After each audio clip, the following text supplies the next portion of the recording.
নমস্কার শ্রোতা বন্ধুরা, বৃষ্টি ও গল্প চ্যানেলে আপনাদের সকলকে আরও একবার স্বাগত জানাচ্ছি। আশা করি সবাই খুব ভালো আছেন এবং অনেক অনেক বই পড়ছেন। আজকে আমার নিবেদন হুমায়ুন আহমেদের একটি গল্প কুকুর। গল্প পাঠ শেষ অবধি শোনার জন্য অনুরোধ রইল। গল্প পাঠ ভালো লাগলে দয়া করে আমার চ্যানেলটি সাবস্ক্রাইব করে আমার পাশে থাকবেন। শুরু হচ্ছে হুমায়ুন আহমেদের লেখা কুকুর। কেমন আছেন প্রফেসর সাহেব?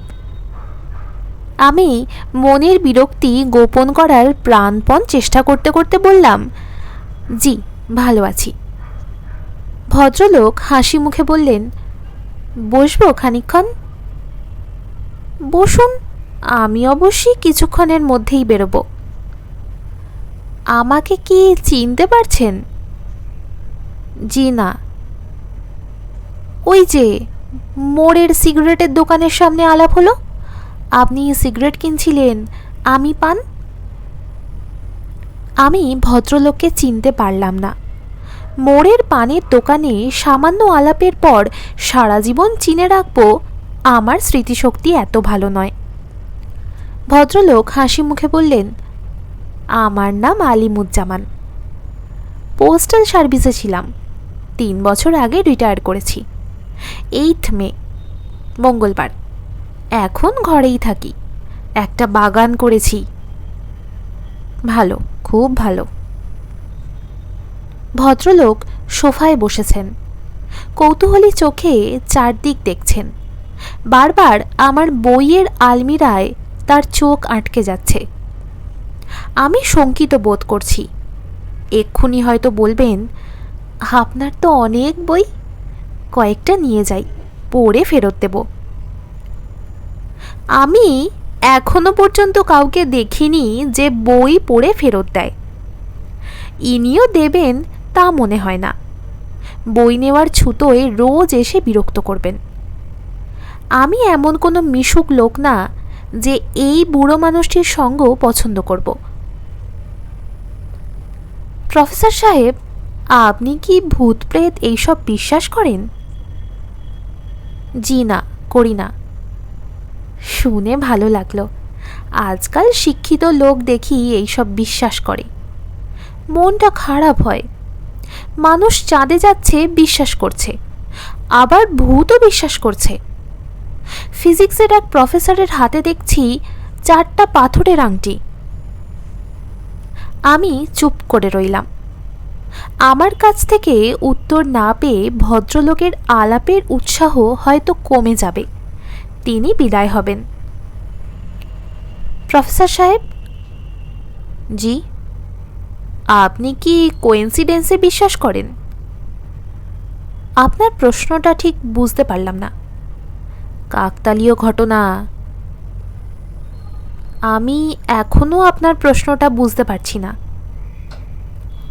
আরেক দিন আপনাকে বলবো। আজ মনে হচ্ছে আপনি একটু বিরক্ত, তবে ঘটনাটা বলা শুরু করলে আপনার বিরক্তি কেটে যাবে। আমি ভদ্রলোকের কথায় সত্যিকার অর্থেই লজ্জিত বোধ করলাম। আমি বিরক্ত নিশ্চয়ই হয়েছি, কিন্তু সেই বিরক্তি উনি ধরে ফেলবেন তা বুঝতে পারিনি। রিটায়ার্ড মানুষ, একা একা থাকেন, কথা বলার সঙ্গী তো তাঁদেরই দরকার। প্রফেসর সাহেব, উঠি। উঠবেন? জি, আজকাল কোথাও বেশিক্ষণ বসি না। রিটায়ার্ড মানুষদের কেউ পছন্দ করে না। সবাই ভাবে সময় নষ্ট করার জন্য গিয়েছি। তাছাড়া মানুষদের সঙ্গ আমি নিজেও যে খুব পছন্দ করি তা না। আপনি আসবেন, আপনার সঙ্গে গল্প করব, কোনো অসুবিধা নেই। আজ অবশ্যই একটু ব্যস্ত। গল্পগুজব আমি তেমন পারি না। কোইন্সিডেন্সের একটা ব্যাপার আমার জীবনে আছে, ওই গল্পটা ছাড়া আমি কোনো গল্প জানি না। গল্পটা খুবই ব্যক্তিগত, এই জীবনে অল্প কয়েকজনকে বলেছি। আপনাকে কেন জানি বলার ইচ্ছে করছিল। অবশ্যই বলবেন। আপনি যদি দয়া করে একটু বারান্দায় আসেন, তাহলে আমার বাসাটা আপনাকে দেখাতাম। হঠাৎ কোনো একদিন চলে এলে ভালো লাগতো। আমি বারান্দায় এসে দাঁড়ালাম। ভদ্রলোক হাত উঁচু করে দেওয়াল দিয়ে ঘেরা একতলা একটা বাড়ি দেখালেন। পুরনো বাড়ি, দোতলার কাজ শুরু করা হয়েছিল, শেষ হয়নি। বাড়ির সামনে দুটা জড়াজড়ি কাঁঠাল গাছ। একদিন যদি আসেন আপনার ভালো লাগবে। আমার জীবনের কোইন্সিডেন্সের ঘটনাটাও শোনাবো। জি আচ্ছা, একদিন যাব। আমার নামটা আপনার মনে আছে তো? জি আছে। নামটা বলুন তো। আমি দ্বিতীয়বার লজ্জা পেলাম, কারণ ভদ্রলোকের নাম কিছুতেই মনে করতে পারলাম না। ভদ্রলোকের স্বভাবও এমন বিচিত্র যে আমার লজ্জা বুঝতে পেরেও জবাবের জন্য মাথা নিচু করে অপেক্ষা করতে লাগলেন।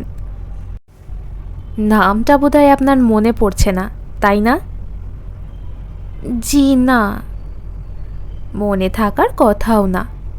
আনকমন নাম মানুষের মনে থাকে। আমার নাম খুবই কমন, আলিমুজ্জামান। একদিন আসবেন আমার বাসায়, দয়া করে ঘটনাটা বলবো, শুনতে আপনার খারাপ লাগবে না। জি আচ্ছা, আমি যাব, খুব শীঘ্রই একদিন যাব। এক বৃহস্পতিবার বিকালে ভদ্রলোকের বাসায় উপস্থিত হলাম। গল্প শোনার আগ্রহে নয়, লজ্জা কাটানোর জন্য। ভদ্রলোক ওই দিন আমাকে খুব লজ্জায় ফেলেছিলেন।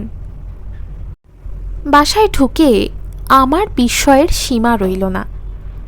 সাধারণ একটা বসার ঘর, বেতের কয়েকটা চেয়ার, দেওয়াল জোড়া বইয়ের আলমিরা। খুব কম করে হলেও 1015 বই ভদ্রলোকের সংগ্রহে আছে। কারোর ব্যক্তিগত সংগ্রহে এত বই থাকে আমার জানা ছিল না। নিজের অজান্তেই আমি বললাম, অপূর্ব। ভদ্রলোক হাসি মুখে বললেন, বলেছিলাম না আমার বাসায় এলে আপনার ভালো লাগবে। আপনার বইয়ের সংখ্যা কত? 16,000-এর কিছু বেশি। আমার শোয়ার ঘরেও বেশ কিছু বই আছে, আপনাকে দেখাবো। সব আপনার নিজের সংগ্রহ? আমার বাবার সংগ্রহ অনেক আছে। বই কেনার পাতিক বাবার কাছ থেকে পেয়েছি। বাবা বই পাগল লোক ছিলেন, খুব বই পড়তেন। আমি তার মতো বই পড়তে পারি না। অনেক বই আছে আমি কিনে রেখেছি, এখনো পড়িনি। এখন তো প্রচুর অবসর, এখন নিশ্চয়ই পড়ছেন। আমার চোখের সমস্যা আছে, বেশিক্ষণ এক নাগাড়ে পড়তে পারি না। আমি খুব খুশি হব যদি আমার লাইব্রেরি থেকে বই নিয়ে আপনি পড়েন। বই তো পড়ার জন্যই, আলমিরায় সাজিয়ে রাখার জন্য না। আপনি কি সকলকেই বই পড়তে দেন? জি দি। তারা বই ফেরত দেয়? অনেকেই দেয় না, সেই সব পরে কিনে ফেলি। আমার ছোট সংসার, একটা মাত্র মেয়ে, স্ত্রী মারা গেছেন। সংসারের তুলনায় টাকা পয়সা ভালোই আছে, বই কেনায় একটা অংশ ব্যয় করি। আপনি ঘুরে ঘুরে বই দেখুন, আমি চা নিয়ে আসছি। চা লাগবে না। কেন লাগবে না? চা খেতে খেতে গল্প করব, আমার ঘটনা আপনাকে বলবো। আপনাকে বলার জন্য আমি এক ধরনের আগ্রহ অনুভব করছি। কেন বলুন তো? আপনি বিজ্ঞানের মানুষ, আপনি শুনলে একটা ব্যাখ্যা হয়তো দাঁড় করাতে পারবেন। অবশ্যই ব্যাখ্যার জন্য আমি খুব ব্যস্ত না। প্রতিটি বিষয়ের পিছনে একটা কার্যকারণ যে থাকতেই হবে এমন তো কোনো কথা না। আমরা কোত্থেকে এসেছি, আমরা কোথায় যাচ্ছি, এই বিষয়গুলির তো এখনো মীমাংসা হয়নি। কি বলেন প্রফেসর সাহেব? অন্য সময় হলে এই ভদ্রলোকের কথায় আমি তেমন কোনো গুরুত্ব দিতাম না, কিন্তু যার বাড়িতে বইয়ের সংখ্যা 16,000, তার কথা মন দিয়ে শুনতে হয়। তার তুচ্ছতম কথাও অগ্রাহ্য করা যায় না। ভদ্রলোকের গল্প সেই কারণেই অতি আগ্রহ নিয়ে শুনলাম। যেভাবে শুনেছি ঠিক সেইভাবেই বলার চেষ্টা করছি।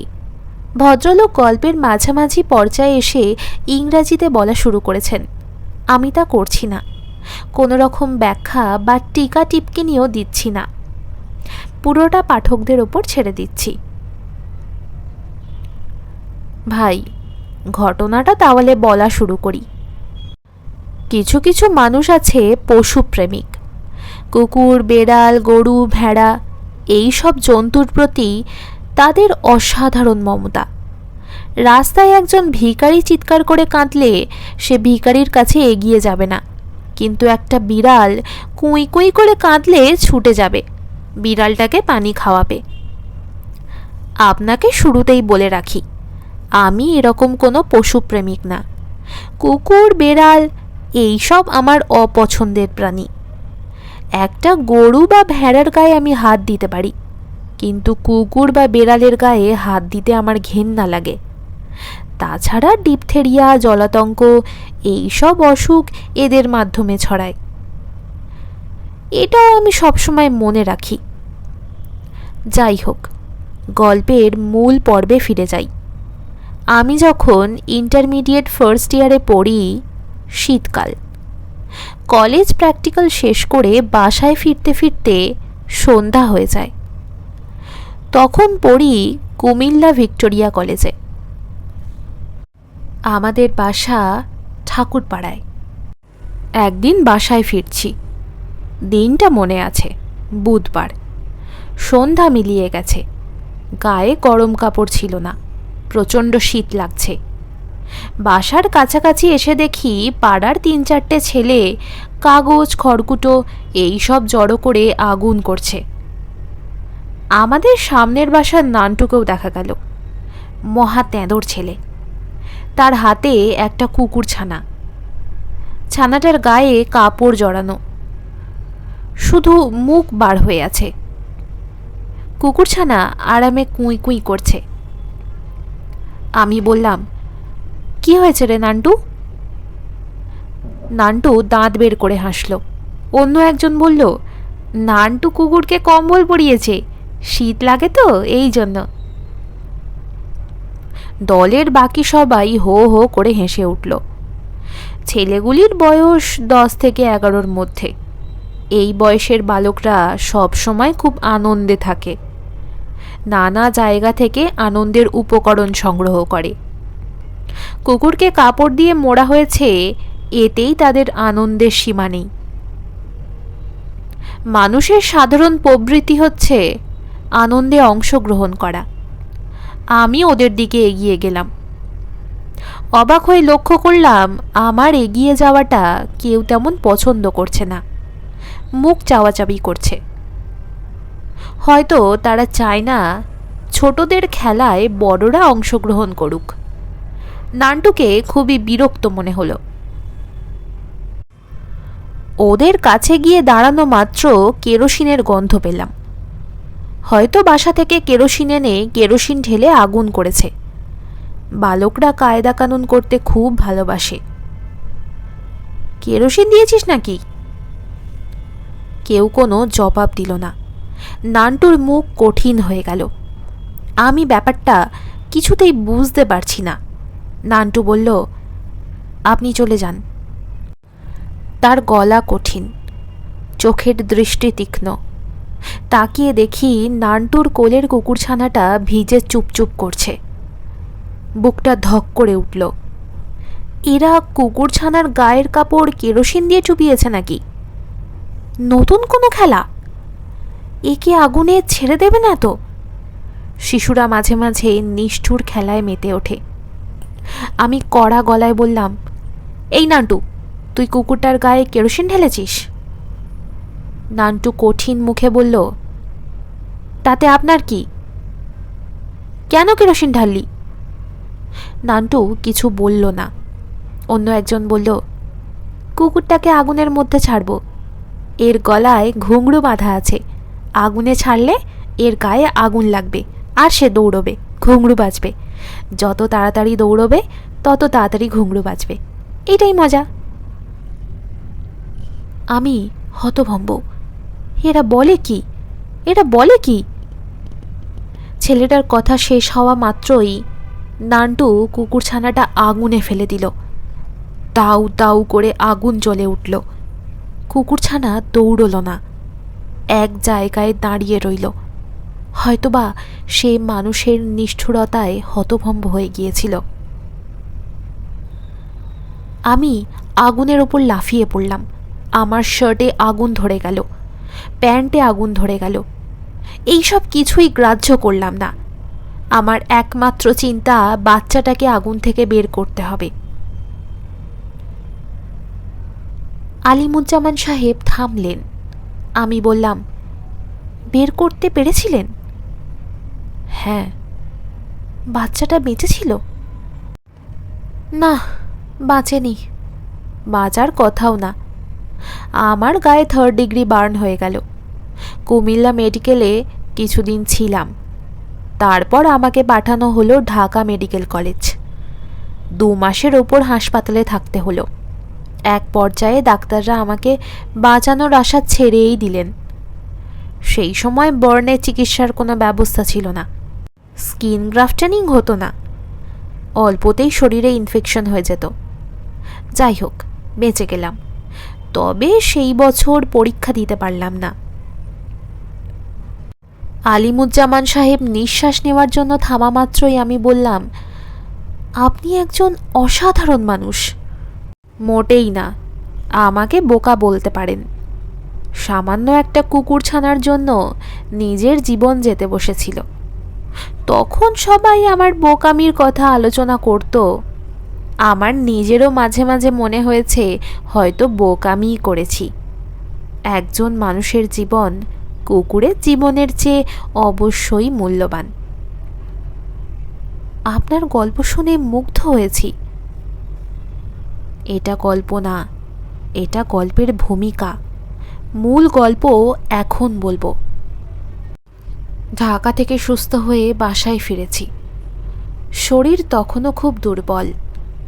ডাক্তার বলে দিয়েছে প্রচুর রেস্ট নিতে। শুয়ে বসেই দিন কাটছে। আমার ঘর দোতলায়, মাথার ওপর বিরাট জানলা। জানালা দিয়ে বাইরে তাকিয়ে শুয়ে থাকতে খুব খারাপ লাগতো না। এক রাতের কথা, হঠাৎ ঘুম ভেঙে গেছে। জানালা দিয়ে বাইরে তাকালাম, ফকফকে জ্যোৎস্না। সেই জ্যোৎস্নায় অদ্ভুত একটা দৃশ্য চোখে পড়ল।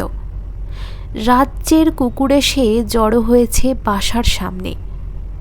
কেউ কোনো সাড়া শব্দ করছে না বা ছোটাছুটি করছে না। সবকটা মূর্তির মতো বসে আছে। আমার গায়ে কাঁটা দিয়ে উঠল। ব্যাপারটা কি? একসঙ্গে এতগুলো কুকুর আমি এর আগে কখনো দেখিনি। এদের এই জাতীয় আচরণের কথাও শুনিনি। আমাকে দেখে এরা সবাই মুখ ফিরিয়ে আমার দিকে তাকালো। অবাক হয়ে তাকিয়ে আছি। দেখি হঠাৎ তাদের মধ্যে এক ধরনের চাঞ্চল্য দেখা গেল। এরা একে একে চলে গেল, যেন ওদের কোনো গোপন অনুষ্ঠান ছিল। অনুষ্ঠান শেষ হয়েছে, এখন চলে যাচ্ছে। এই ব্যাপার মাঝে মাঝে ঘটতে লাগলো। নির্দিষ্ট কোনো সময় না, মাসে একবার কিংবা 2 মাসে একবার, এরকম একটা ঘটনা চাপা থাকার কথা না। সবাই জেনে গেল। অনেকেই দুপুর রাতে কুকুরের দল দেখতে আসত। খবরের কাগজেও ঘটনাটা উঠেছিল, দৈনিক আজাদে। ক্যাপশন ছিল, কুকুরের কাণ্ড। আমার ছোট বোন আমাকে খুব খ্যাপাতো। সে বলতো, কুকুরের জন্য তুমি জীবন দিতে যাচ্ছিলে, কাজেই তারা তোমাকে তাদের রাজা বানিয়েছে, তুমি হচ্ছ কুকুর রাজা। আমার বাবা পরের বছর বদলি হয়ে পাবনা চলে গেলেন। আমিও বাবার সঙ্গে গেলাম। সেখানেও একই কাণ্ড। 1 মাস 2 মাস পরপর হঠাৎ রাজ্যের কুকুর বাসার সামনে এসে জড়ো হয়। মূর্তির মতো চুপচাপ বসে থাকে, একসময় মাথা নিচু করে চলে যায়। যেখানে গিয়েছি এই কাণ্ড ঘটেছে। যেন কোনো এক অদ্ভুত উপায়ে কুকুররা আমার খবর পৌঁছে দিয়েছে। শুধু তাই না, আমার মনে হয় কুকুররা আমাকে পাহারা দেয়। আমি যখন রাস্তায় হাঁটি, একটা দুটো কুকুর সবসময় আমার সঙ্গে থাকে। আজ আমার বয়স ৬৭। আজও এই ব্যাপার ঘটছে। আমি আশ্চর্য হয়ে বললাম, বলেন কি? যা বলছি তার মধ্যে এক বর্ণ মিথ্যে নেই। তবে কুকুরের সভা আগের মতো ঘন ঘন হয় না, ৬ মাসে ১ বছরে একবার। তবে হয়। কুকুরের ভাষা আমি জানি না, জানলে জিজ্ঞেস করতাম, তোমরা কি চাও, এইসব কেন তোমরা করো? ব্যাপারটা কি আপনার পছন্দ হয় না? না, পছন্দ হয় না। একদিন দুদিনের ব্যাপার হলে হয়তো পছন্দ হতো। একদিন দুদিনের ব্যাপার তো নয়, দিনের পর দিন ঘটছে। ভবিষ্যতে আবারও হবে বলে কি আপনার ধারণা? হ্যাঁ, হবে। আজ রাতেও হতে পারে। আপনি কি দেখতে চান? বলতে বলতে আলিমুজ্জামান সাহেবের চোখ মুখ বিকৃত হয়ে গেল, যেন তিনি প্রচণ্ড রাগ করেছেন, যেন এই মুহূর্তে চেঁচিয়ে উঠবেন। আমি বললাম, আপনি মনে হয় পুরো ব্যাপারটায় খুব আপসেট। এতে আপসেট হওয়ার কিছু নেই। পশুরা কৃতজ্ঞতা প্রকাশ করছে, এতে রাগ হওয়ার কি আছে? কৃতজ্ঞতা প্রকাশের অধিকার নিশ্চয়ই পশুদের আছে। এটা কৃতজ্ঞতা প্রকাশের কোনো ব্যাপার নয়, এটা একটা ভৌতিক ব্যাপার, সুপার ন্যাচারাল ব্যাপার। এর মধ্যে সুপার ন্যাচারালের অংশ কোনটি? পুরো ব্যাপারটাই সুপার ন্যাচারাল। এই অংশটি আপনাকে বলিনি বলে আপনি বুঝতে পারছেন না। বলুন শুনি। যে কুকুরছানাটিকে আমি বাঁচাতে চেয়েছিলাম, সেই কুকুরছানাটি দলটির মধ্যে সবসময় থাকে। পুড়ে কয়লা হয়ে যাওয়া একটা কুকুর, গলায় ঘুঙরু বাঁধা। কুকুরছানাটা মাথা দুলায় আর ঘুঙুরের শব্দ হয়। আপনি ছাড়া অন্যরা কি এই কুকুরছানাটি দেখে? না, আর কেউ দেখতে পায় না, শুধু আমি দেখতে পাই। দেখুন ভাই, আমি বিজ্ঞানের ছাত্র না, আমার বিষয় ইতিহাস। তবু অবৈজ্ঞানিক কোনো কিছুই আমি আমার জীবনে গ্রহণ করিনি। ভূত প্রেত, ঝাড়ফুঁক, পীর ফকির কিছুই না। অথচ সেই আমাকেই কিনা সারা জীবন একটা অপ্রাকৃতিক বিষয় হজম করে যেতে হচ্ছে। আমি বললাম, আবার কখনো এরকম কিছু হলে আপনি দয়া করে আমাকে খবর দেবেন। তিনি জবাব দিলেন না। আমি বিদায় নিয়ে চলে এলাম। তার 5 মাস পর রাত 2টোয় টেলিফোন বেজে উঠল। আলিমুজ্জামান সাহেব টেলিফোন করেছেন। তিনি কাঁপা কাঁপা গলায় বললেন, ওরা এসেছে, আপনি কি আসবেন? শ্রাবণ মাসের রাত, বাইরে ঝুমঝুম বৃষ্টি হচ্ছে। বাড়ির বাইরে পা দিলেই 1 হাঁটু পানি। এমন দুর্যোগের রাতে কোথাও যাবার প্রশ্নই ওঠে না। আমি টেলিফোন নামিয়ে বিছানায় চাদরের নিচে ঢুকে পড়লাম।